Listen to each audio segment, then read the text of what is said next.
All right, teachers, it has been our first week of distance learning, most likely for everybody. And if you haven't jumped in yet, well, you're in for a very fun and exciting week. Finding the bugs and the kinks and all the different things within these situations has been challenging, but rewarding when you actually solve those problems. In the spirit of making everything a little bit easier for everybody, teachers, administration, students, parents, family, community members, other staff members, everything. What I've kind of thrown together is a list of 10 tips and tricks for teachers to just make their quality of life just a little bit better during this time. So, before I get into the list, I just wanted to say that I've been super impressed with the positivity that students have had, just the uniting and togetherness that all of my fellow coworkers have brought together, and we're just really trying to make this a successful year as best as we can. So, keep those spirits up, keep trying, keep pushing hard, keep doing everything that makes us teachers and makes us, good contributing members of society. So with that being said, here are 10 tips and tricks for teachers to improve their quality of life just a little bit.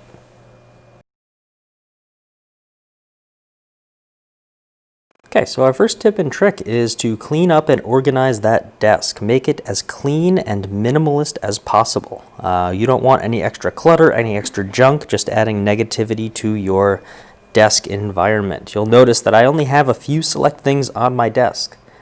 That doesn't mean that everything has to be organized, because if you look up at this table, there's just a bunch of junk. There's a bunch of junk over here. There's a bunch of junk behind it. But overall, my desk or my work environment for digital appearance is nice and clean. And when you have a nice and clean environment, you have a nice and clean mindset. And it really, really does help.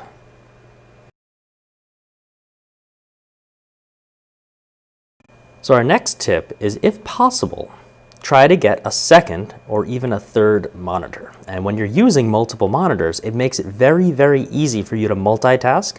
On one screen, you can put your live Google Meet or Zoom meeting, so you can monitor everybody. On the next one, you can present your screen, with whatever type of task or activity that you're trying to show. And on the third monitor, you can do things like attendance or email or anything else like that, analytic stuff, data tracking, or just anything of the sort. And making multiple monitors is pretty easy to do. And what's cool about it is you still have the mouse, and if you set it up right, you can move your mouse off to the side so it moves between each monitor. This may be something that you have to run by your technology department to make sure that it's allowed and it's something that they can support. But if you can get it to happen, you have a beautiful, beautiful working environment. And trust me, it is a huge improvement in your teaching environment. The third thing that I really, really want to emphasize on is getting a microphone that is dedicated. Usually your webcam or whatever you're using has some sort of microphone attached, or even the Chromebooks or whatever device you're using. But if you can get a dedicated microphone, you can talk very, very clearly, and you don't have to project your voice into the microphone. You can talk very, very quiet, and everyone can hear you crystal clear. It clips on, it looks nice. I'm talking in a very, very soft voice right now, and you can still hear everything that I'm saying in stunning clarity. These are not very expensive. They're about $10 each. I'll link one in the video description. The other improvement of life is headphones. There's often sometimes going to be distractions outside, or maybe you have something noisy in your classroom, or the teacher next door is playing some loud music, or even something like your phone rings and it interrupts what a student is saying. And if it's something really important, you want to make sure that you can hear your students and it can be dedicated. Another nice thing if you get Bluetooth or wireless headphones is that you can get up from your computer and walk around, and then if a student has a question, you can immediately go back to your desk and you can answer their question almost immediately. So in case you want to do some organizing at another table, or stretching and walking around the classroom when you're not presenting and just being there, for maybe a study hall or the last 5 minutes of class, you can get that exercise in or that movement in before the next class and not have to worry about it. If you try to go off your speakers, you usually lose quality, you get echo. Sometimes their voices, when they say something to you, can echo into the microphone. But in here, these headphones are not going to put any sound into this mic, and there's going to be no feedback loops. And you don't want that to happen because that can be very discouraging and really kill the flow of a classroom.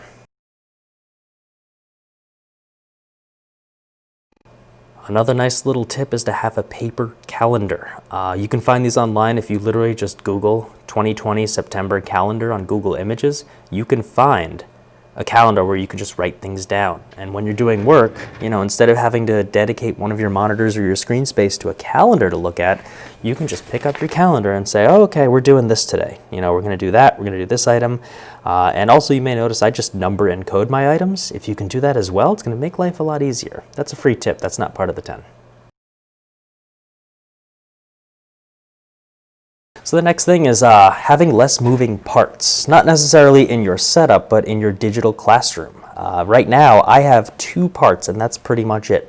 One is Google Classroom, because I use that for turning in grades, posting assignments, information, communication to students, everything else like that. But the second item is I built a class website that kind of acts like a textbook.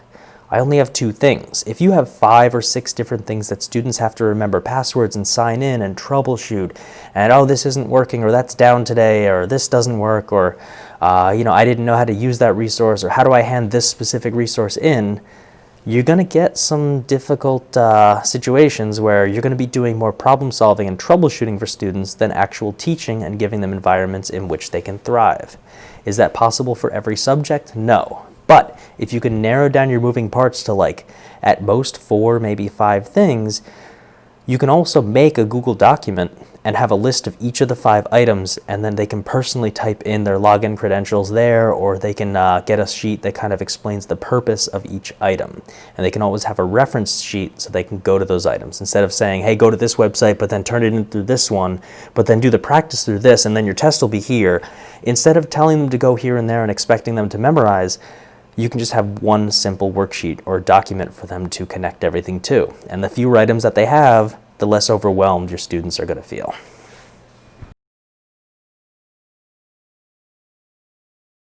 Another thing to do is every 10-15 minutes, even with your students, just do a walk around. Just walk and move and get the blood flowing. If you sit at a desk all day, every day, it's going to be annoying.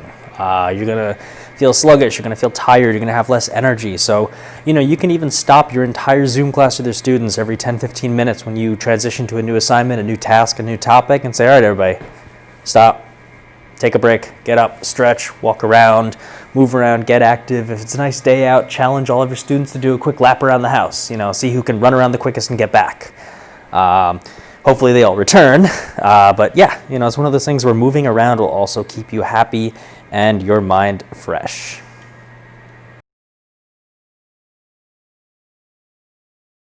Another thing to do is every 10-15 minutes, even with your students, just do a walk around. Just walk and move and get the blood flowing. If you sit at a desk all day, every day, it's going to be annoying. You're going to feel sluggish, you're going to feel tired, you're going to have less energy. So, you can even stop your entire Zoom class with your students every 10-15 minutes when you transition to a new assignment, a new task, a new topic, and say, all right, everybody, stop, take a break, get up, stretch, walk around, move around, get active. If it's a nice day out, challenge all of your students to do a quick lap around the house, see who can run around the quickest and get back. Hopefully they all return, but yeah, it's one of those things where moving around will also keep you happy and your mind fresh.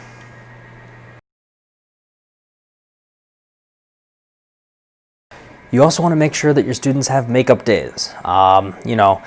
Every other Friday, every third Friday, whatever you want to do, tell them that, hey, we've been working hard. Everyone has been doing great. Everyone's working on a lot of different things, but, everyone's fallen behind a little bit on how I scheduled things. Own up to it. Just say, hey guys, we've all been working hard. We've been putting in a lot of efforts. I know you're all working hard, but everybody seems to be back a little bit, like backed up a little bit in work. And let me give you an entire day where we're going to meet, say hi, share some positive things. And then after that, you all go on your own and it's a makeup day. If you owe any work, get it to me. If you don't owe me any work, congratulations, you've put in the time and you get the reward of being able to kick your feet up and relax a little bit. And the students who are falling behind and feeling stressed, they will really appreciate that when they have some time where their teachers aren't adding more things on top of stuff. It's a positive work environment. Think of the way that most careers have been going. Usually they do, like on an every other Friday, employees leave, they take a half day or they leave 3 hours early from work.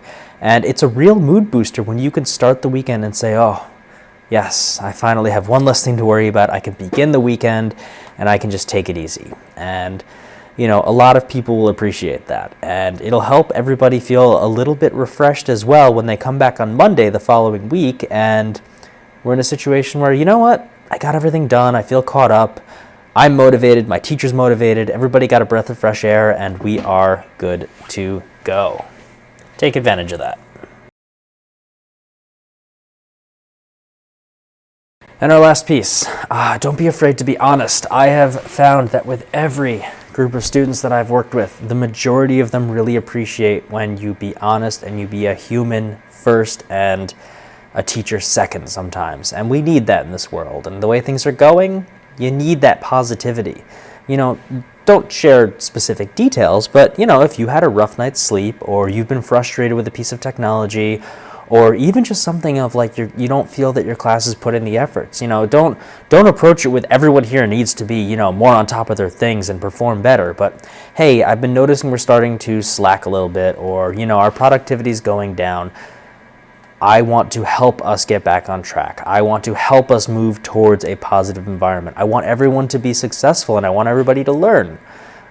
Give me tips and ideas on how I can help you, or share some things with me, either privately or, within the entire Google Classroom or whatever else you're using for your sharing platform. Allow your students to be honest, and allow yourself to be honest. If you're having a really rough day, or you have some news or some situations or environments in your life that are causing stress, it's okay to share to a certain degree.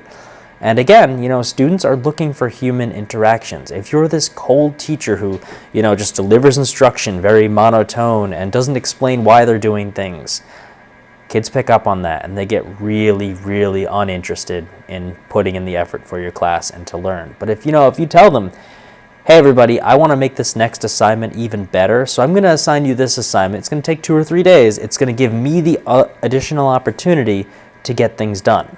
To make sure that this activity or this video or this lesson or this project that we're working on, I want to make sure that it's the best that it can be, and I don't want to give you anything less than the quality that you deserve. Letting them know. Letting them know it's your first time teaching. Letting them know that you're a little bit uncomfortable with, these new tools and appearing on camera. Even if you just tell your students, I don't normally like appearing on camera for some reason. It makes me feel uncomfortable. You'll reach some of those kids who are also having those same fears. You're also welcome to share your opinions as long as they hold a professional value. The school says we're doing this. While I think I have some disagreements or maybe ideas where I don't necessarily align with that idea, this is what I need to do. This is what my job and administration has told me that I need to accomplish. So, instead of us, butting heads or having conflict of how we can't figure that out, let's try to figure out how we can accomplish that goal or that requirement together. Again, you want to give students that advocacy, that self-advocacy, that self-interest, and let them also play a role in their education. Because right now, you tell a kid to just sit in front of a device and just watch a teacher teach, it's not going to work out so well. So, that's pretty much what you want to do in terms of being honest. Let them know while still retaining your professionalism and making sure that everything is, as upfront and transparent as possible.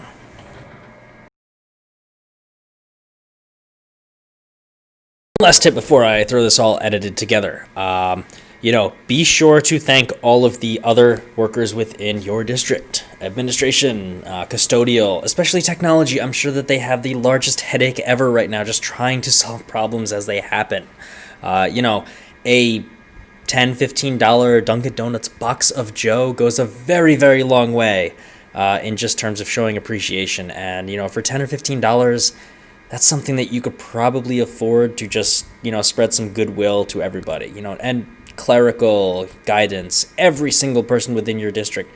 Give them some sort of thanks or focus on the positives that they're doing, because that's going to go a long way as well. Remember, we want all parts of our machine well-oiled and moving well, meaning that everyone's got to be happy and everyone's got to be involved in doing the best possible job. So, yeah, that's all.